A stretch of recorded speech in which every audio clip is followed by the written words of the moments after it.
Steep is an open-world extreme mountain sports game developed by Ubisoft Annecy. This was a bit of a surprise for me because Ubisoft Annecy was the co-developer for the multiplayer of Splinter Cell, Assassin's Creed, The Division, and the upcoming Ghost Recon Wildlands.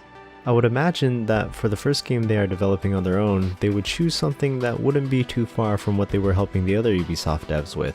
That's right, Steep is their first original game, and I think they did a pretty good job. The game heavily focuses on the open world, exploration, and multiplayer. The four sports are skiing, snowboarding, paragliding, and wingsuit flying, and you can switch to them anytime you want.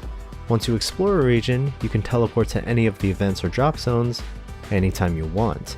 You can restart from the beginning of your run with a single button if you mess up, or anytime you want. The game really tries to help you do whatever it is that you want to do. There is an experience system in place restricting quick travel to certain mountains based on your level, but you gain experience doing everything, so you are never really forced to play any of the sports you don't like. The open world is a large one, and I'm delightfully surprised about how much variation there is in the environment. When I first started playing, I asked myself, how many different ways can you really cover a pile of rocks with snow? But the game will surprise you with abandoned buildings, frozen rivers, numerous parks, forests, and terrifying drops. You can start at the very top of a mountain, go down any side you like, and no two sides will be the same. They're also very large, so traveling down a mountain will take more than a couple minutes unless your only factor is gravity. Multiplayer is there, but it's not required. You can randomly bump into someone in the world and team up with them. What I really like is that you don't have to wait for them. For example, if you're competing for who can score the highest in a freestyle event, if anyone in your group eats snow, you don't have to wait until everyone else is finished to restart. You don't have to start at the same time or wait on each other to finish, but you can if you want to. The gameplay is surprisingly varied. It can be as calm as snowboarding through a light forest towards a sunset, or along ridges of a mountain that have amazing vistas. It can be exhilarating and panicking skiing off the face of a cliff, or free falling down the side of one.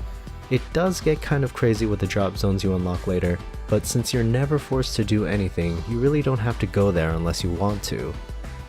A few things people might complain about or have issues with are the lack of progression. You don't improve your stats, all gear is cosmetic, there's barely a story, your first 2 hours of playing is the same experience you can expect a few months from now.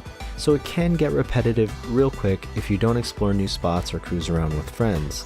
Upon purchasing this game, I did not think I was gonna like it. In fact, my first 30 minutes into the game I was bored due to my presumptions about the game, but the more I played, the more I realized how much freedom I had, the more I liked it. I can't help but feel I was playing a spiritual successor to Skate 3.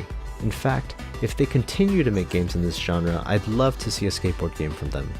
In conclusion, it's a good game, it was better than the expectations I had for it.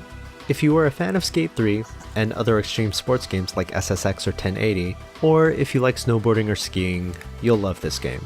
If that doesn't sound exciting for you, or if you're still on the fence, I would pass for now as the $60 price tag might be kind of, well, steep. If you played this game, let us know your opinions of it in the comments below so others can figure out whether or not they want to pick it up. My name is Phunky, thanks for watching, and I'll see you in the next video.